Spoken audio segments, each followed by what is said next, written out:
Olá, meninos do sexto ano. Então nós vamos para a segunda semana, de matemática lá do nosso PET, tá? Nós vamos fazer algumas continuações, tá?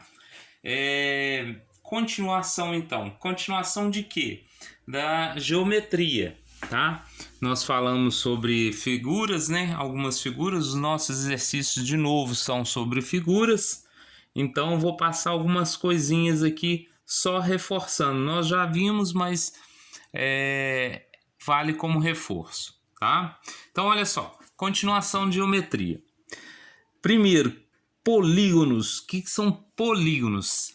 Poli, vários, gonos, lados, Polígonos, vários lados, ou seja, uma figura plana formada apenas por segmento de reta e que suas retas não se cruzem ou passem uma sobre a outra, Na realidade, não se cruzem é a definição de não passar uma sobre a outra.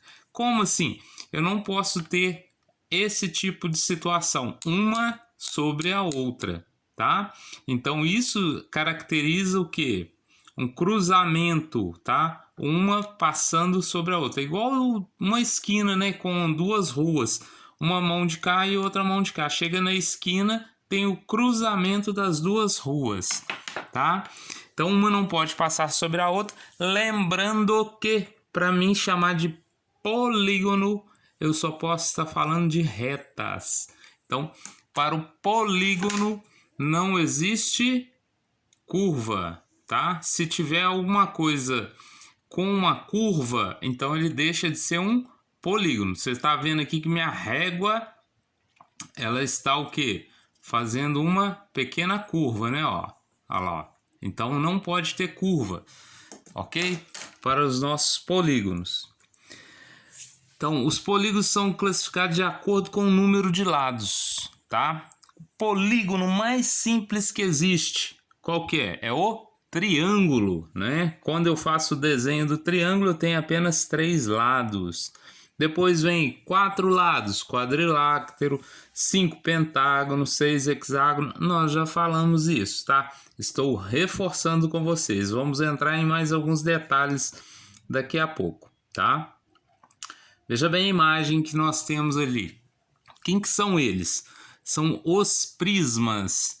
Você se lembra que eu fiquei de achar para vocês o exemplo do prisma com base triangular? Tá ele aqui, ó, Ele tá ali, eu representei ele desse formato aqui, ó, de papelão, ó. Ele tá representado aqui, tá? Ó.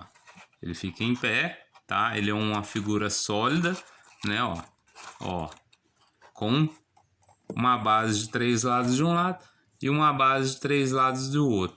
E ao redor dele também 3 lados, ó. 1, 2, 3, 4, 5 lados, Então, beleza. Continuando, então, com relação aos nossos prismas,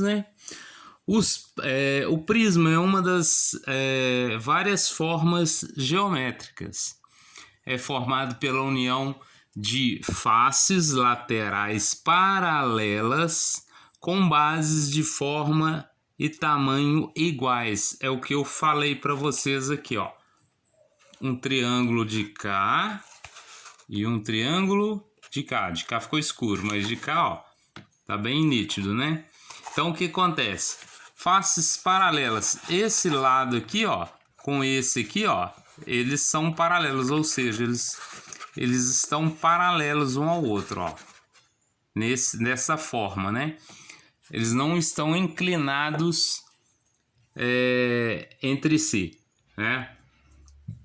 Então nós temos vários prismas aqui, Ó, quadrangular, de base quadrangular, pentagonal e hexagonal, tá?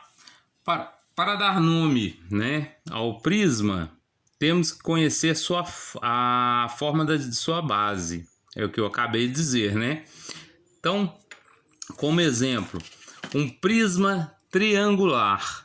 Veja bem, se ele é triangular é porque sua base forma um triângulo. Ó. Aqui um triângulo e aqui outro triângulo. Onde sua base tem a forma de um triângulo. Ou seja, Como que eu dou o nome a essa figura? Prisma. Primeiramente ele é chamado de prisma, depois refere-se à sua base.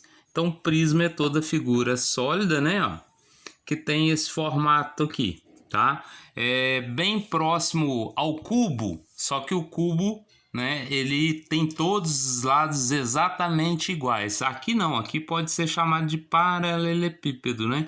Que é aquele calçamento que a gente põe na rua, né, aquela pedrinha, ele chama de paralelepípedo, porque todos os lados dele aqui, o que acontece? Esse lado, esse aqui, né, as suas arestas são paralelas, ó. Essa é paralela a essa, que é paralela a essa, que é paralela a essa.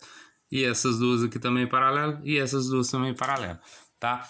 O prisma pentagonal é porque a base dele é um pentágono, e o prisma hexagonal, sua base é um hexágono, tá? Beleza?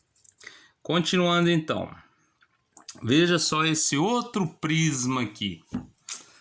É prisma? Esse aqui, na realidade, ele é o que para nós? É um cilindro, né? Ele tem um formato de um cilindro. É bem próximo a essa latinha que eu mostrei para vocês aqui outro dia, aqui, ó. Ela é um cilindro, como se fosse um cano, né? Então, continuando aqui, então, veja bem que eu fiz um detalhezinho aqui, ó. O que representa isso aqui, ó? É o raio. Vocês vão ver aqui na sequência o que significa a palavra raio pra gente, tá? Então, vamos lá. Outro sólido bem interessante são os cilindros, tá? Os cilindros é uma figura geométrica espacial com formato circular, possuindo as duas bases com o mesmo tamanho, né? Com dois círculos com o mesmo raio. O que eu acabei de falar para vocês que ia mostrar aqui, ó. Essa distância do centro até a borda é chamada de raio, tá? Então esse raio aqui vai ser igual ao do de baixo aqui, ó. Então por isso que ele é um cilindro retinho. Se esse raio aqui for maior, ele vai fazer o quê? Ele vai aumentar. Quanto maior o raio, maior o tamanho da circunferência. E não é o caso para nós aqui. Eu não quero uma circunferência diferente, eu quero as duas circunferências iguais. Então o raio tem que ser igual, tá? Então o raio é a distância do centro da circunferência, tá? De novo aqui vamos mostrar, ó, do centro da circunferência até sua borda. Então, sua borda ou seu aro, né? Então, é a distância do centro da circunferência até seu aro. E a altura do cilindro é a distância entre cada base, tá? De uma base a outra, né? É a distância daqui até aqui, tá? Beleza? Aqui representado por H. Eu representei por H. Normalmente a altura em alguns livros, tá? Na maioria dos livros, principalmente quando você está trabalhando com física, a altura é representada pela letra H, tá? Outro exemplo é o raio de uma bicicleta. Só para detalhar o raio aqui, ó. Todo mundo já viu uma bicicleta, né? Então o que é o raio? É aquele ferrinho que vai do centro, né? Vai do centro da circunferência até o aro aqui, ó. Esse ferrinho aqui é chamado de raio. Eu coloquei ele, ó, essa distância aqui, tá? E aqui eu marquei o H do centro dessa aqui até o centro da de cima, ok? Então vamos lá. Outra figura bem interessante para nós aqui, ó, é chamada de cone. Veja bem que a altura do cone agora você vai medir lá de cima até lá no centro, lá, ó, aonde você começa a medir o raio aqui, tá? Esse G aqui é a geratriz do cone, tá? Isso aí é para mais para frente, isso não é para agora não. Isso aqui é só conhecimento, né? Os cones têm como característica uma base circular e um vértice. Ele só tem um vértice, né? E uma base circular, tá? E sua altura é a distância da base até o vértice, representada por uma reta vertical. Então, eu vou pegar uma reta vertical aqui, eu represento a sua altura, tá? Observação ou curiosidade para vocês, tá? Veja bem, se somarmos dois raios, ou seja, se eu tenho o raio aqui, que é essa distância daqui até aqui, se eu somar duas vezes ele, ó, pegar esse mais esse aqui, ó, eu vou ter a distância de um lado até o outro, né? É chamado de quê? Diâmetro, tá? Se somarmos dois raios, nós temos o que? O diâmetro da circunferência, beleza? Então, se alguém falar assim, qual que é a altura da circunferência? Tá errado. Não é a altura, é o diâmetro. Igual... Desculpa, é igual aquele lá do raio da bicicleta, né? Ó. Qual que é o aro dela, ou qual que é a distância daqui até aqui? Aí eu não falo altura, eu falo o quê? Qual que é o diâmetro, tá? Então vamos lá. Seria o diâmetro da circunferência. Veja bem, tá aqui, ó, no nosso desenho agora, tá? Representado aqui, ó. Aqui, ó, um raio mais outro raio, eu tenho o diâmetro, que é o que? 2R.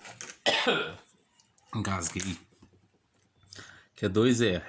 Então, nós vamos ter agora, para a gente desenvolver, né, os exercícios da página 18 e 19, do 1 ao 4, tá? Qualquer dúvida, entre em contato comigo durante o horário de aula, tá? Que é de 12:30 às 5 horas, ok? Não se esqueçam do nosso trabalho, porque ele é para ser postado, tá? Eu vou enviar o link, nós vamos postar ele até sexta-feira, tá? Que é o meu prazo para o trabalho, ok? Está fechando um mês, então esperem que mandem ele para mim. Um abraço a todos, até a próxima aula.